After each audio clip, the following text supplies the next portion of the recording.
Cody Garbrandt will be joining us here in a few moments. Thomas Almeida transported for precautionary purposes. Tonight's attendance, 5,193 for a live gate of $359,000. $50,000 bonuses, fight of the night, Jeremy Stephens and Renan Barão. And performance bonuses, Collier and Garbrandt. UFC Fight Night 88 is in the books in Las Vegas, and John Anik may have said it best, as it seems a star was born in Las Vegas. In the night's main event, Cody Garbrandt scored a devastating first-round knockout of Thomas Almeida, immediately establishing himself as a contender in the bantamweight division. First off, I deserve some respect. That's going out there talking about a 21-0 guy who just ran through everybody and knocked him out in under 3 minutes. So let me get at least in the top 10. Let me get these guys that I want to fight. These guys that are high caliber. The higher the opponent for me, the more that I shine. Garbrandt came into UFC Fight Night 88 as an honorable mention in the latest USA Today Sports MMA Junkie rankings. You can bet that is going to change quickly, as he will skyrocket up the division. He wants a big fight next, and he wants it in his home state of Ohio at UFC 203. UFC 203, Stipe Miocic is defending his belt in Cleveland, Ohio. That's where I spent a lot of my time in my amateur career, boxing. It's an hour and 20 minutes from my hometown. I would like to, dance with someone there in the Quicken Loans arena, and whoever it is, the UFC wants to give me, I'm more than ready for. No interest in any name, just whoever wants to come and dance with me in UFC 203 in Cleveland. Strap those boots on tight, 'cause I'm gonna knock you out of them.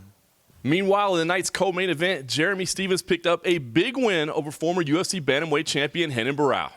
The fight featured Barão's speed against Stephens' power, and it was Little Heathen who proved superior, earning a unanimous decision. Felt amazing. When I'm in there, I'm pretty much blacked out with a game face of just go forward, crush it. And, I just felt confident in the rounds. My coaches tuning in really good tonight, hearing everything that they were saying and just throwing with bad intentions, moving forward. And putting it on them. That's really what I wanted to do, and got the job done. Stephens and Barão each earned $50,000 for the evening's fight of the night. After celebrating the win, not to mention his 30th birthday, Stephens said he's more focused than ever, and even said he'd be willing to step in for Jose Aldo or Frankie Edgar should one of them get hurt before UFC 200. I'm always in the mix, man. I feel like I can knock anybody out in the world. I've been proven to take out the top guys time and time again. I've had a few bumps where I've been set back, but it's just off like a weird decision, people running, something like that. Then boom, I'm right back in the mix. So my goal is to stay healthy. If Jose Aldo, Frankie Edgar drops out of UFC 200, I would happily fill that spot. I'm going to continue to train hard, and I'm healthy. So, I could fight right now again. So that's my goal. It's my plan, and I'm going to be dialed in, waiting for anybody to drop out. In the featured UFC Fight Pass prelim, Bryan Caraway survived a slow start to pick up an impressive unanimous decision win over previously undefeated prospect Aljamain Sterling. Caraway was manhandled in the first frame, but showed veteran savvy in battling back to win the final 2 rounds and take the decision on the judges' cards. Obviously, I clearly knew I lost the round.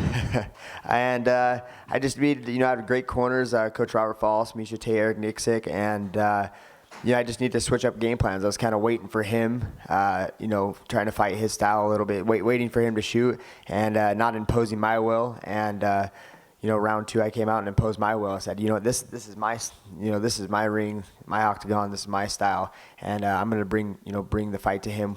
I wanted to strike and stand a little bit more on the feet and trade, but he was so elusive and, running away. He didn't want to engage in that. So I had to beat him at his own game plan. The unanimous decision was the biggest win of Caraway's career, and while he may not ever gain public support, Caraway believes he's done enough to earn a shot at a top contender next. I think this puts me in title contention. Aljamain Sterling, the only guy ranked above him was Barão. Barão moved up to 45, and Dillashaw Faber. Faber's already fighting for the title. Dillashaw's already fought for the belt, and he already has a match lined up with Sun Sao. So I think I'm right there in the mix. Garbrandt wasn't even ranked before, not saying he's an amazing fighter, but he wasn't even ranked. So I think for him to leapfrog from not even being ranked above me would be ludicrous. But I think I'm the highest ranked guy now that hasn't fought for the belt. UFC Fight Night 88 wasn't the biggest card in company history, but it ended up being heavy on action. With everything now in the books here in Las Vegas, we move on to Los Angeles for next week's UFC 199. Thank you, everyone. We'll see you at UFC 199 next week.